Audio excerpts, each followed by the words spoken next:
Hai,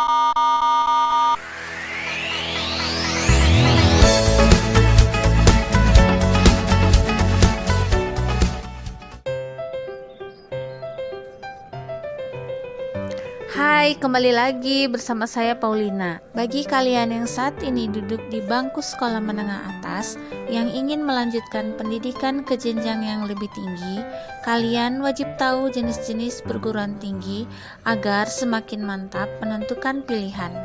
Namun sebelum kita bahas lebih jauh, agar channel ini semakin berkembang lebih baik, klik tanda jempol atas ya. Dan bagi kalian yang baru nonton channel ini, klik tulisan subscribe yang ada di bawah video ini sampai warnanya tidak merah lagi. Jangan lupa nyalakan loncengnya dan berbagilah kepada teman-teman kalian dengan cara klik bagikan, oke? Di video sebelumnya kita sudah membahas mengenai jenis-jenis pendidikan tinggi. Maka untuk melengkapi pengetahuan kita agar semakin mantap dalam menentukan pilihan, kali ini kita akan membahas jenis-jenis perguruan tinggi yang dapat kita kelompokkan menjadi dua. Yang pertama, berdasarkan pengelolaannya. Yang kedua, berdasarkan sistem pendidikan dan rumpun ilmu. Berdasarkan pengelolaannya, perguruan tinggi dapat kita bagi menjadi tiga. Yang pertama, perguruan tinggi negeri atau PTN. PTN merupakan perguruan tinggi yang langsung dikelola oleh pemerintah di bawah naungan Kementerian Pendidikan, misal UGM, Unpad, UI, ITB, IPB, dan lain-lain. Ada pula yang dikelola kementerian yang lainnya seperti Kementerian Agama, yaitu UIN dan IAIN. Yang kedua, perguruan tinggi swasta atau PTS. Berbeda dengan PTN, PTS justru dikelola oleh pihak swasta. Ada yang dikelola oleh perorangan dan ada juga yang dalam bentuk kelompok atau yayasan. Contoh, Universitas Atmajaya, Universitas Parahyangan, Unisba, BINUS, ITENAS, dan lain-lain. Yang ketiga, perguruan tinggi kedinasan atau PTK. Dibandingkan dengan PTN dan PTS, perguruan tinggi ini mungkin kurang begitu familiar di telingamu. PTK merupakan lembaga pendidikan tinggi yang dikelola oleh lembaga pemerintahan selain Kementerian Pendidikan, misalkan IPDN, STAN, STIS, STSN, dan lain-lain.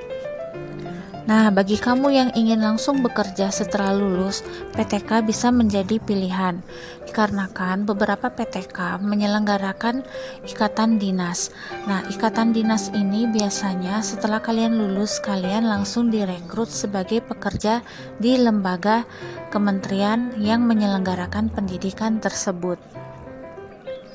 Nah, itulah tadi jenis-jenis perguruan tinggi yang dikelompokkan berdasarkan pengelolaannya. Selanjutnya, kita akan membahas jenis-jenis perguruan tinggi berdasarkan sistem pendidikan dan rumpun ilmu. Berdasarkan sistem pendidikan dan rumpun ilmu, perguruan tinggi dapat dibagi menjadi 5, yaitu yang pertama, universitas. Kata ini mungkin sudah tidak asing di telingamu. Universitas merupakan perguruan tinggi yang menaungi berbagai macam disiplin ilmu yang dikelompokkan dalam bentuk fakultas dengan sistem pendidikan yang dijalankan secara akademis dan juga secara praktis. Jadi, universitas dapat dikatakan sebagai perguruan tinggi yang paling komplit, yang menawarkan berbagai macam jenjang pendidikan, mulai dari jenjang diploma, sarjana, magister, dan dokter. Kita ambil beberapa contoh universitas, misalnya UI, Unpad, UPI, UIN, UGM, dan lain-lain. Yang kedua, institut. Sama halnya dengan universitas, institut juga menyediakan sistem pendidikan akademis dan praktis, serta mempunyai jenjang pendidikan yang beragam. Namun, institut hanya menyelenggarakan jurusan dari rumpun ilmu tertentu. Misal IPB yang khusus menyelenggarakan rumpun ilmu pertanian, ITB yang juga khusus menyelenggarakan rumpun ilmu sains dan teknologi. Selanjutnya yang ketiga yaitu Politeknik. Politeknik adalah perguruan tinggi yang melaksanakan sistem pendidikan secara praktis yang mana diharapkan lulusannya mempunyai kemampuan praktis tertentu yang bisa diterapkan di lingkungan masyarakat atau lingkungan pekerjaan. Jenjang pendidikan yang diselenggarakan misalnya dari D1 sampai S1. Nah, politeknik sangatlah cocok bagi kamu yang tidak ingin berlama-lama kuliah dan bagi kamu yang lebih senang belajar praktis. Contoh Polban, Polindra, PNJ, dan lain-lain. Yang keempat, sekolah tinggi. Sangat berbeda dengan universitas dan institut. Sekolah tinggi merupakan perguruan tinggi yang terdiri dari satu fakultas saja. Meskipun demikian, sistem dan jenjang pendidikan sama dengan universitas dan institut. Contoh STIE, STIBA, STAN, dan lain-lain.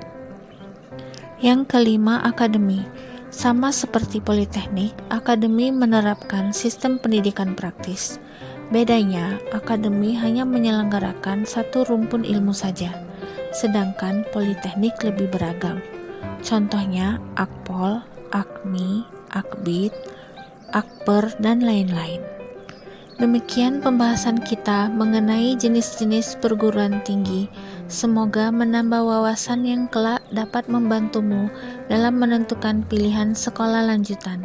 Sekian perjumpaan kita kali ini. Jangan lupa klik jempol atas, subscribe, komen, dan bagikan. Dadah!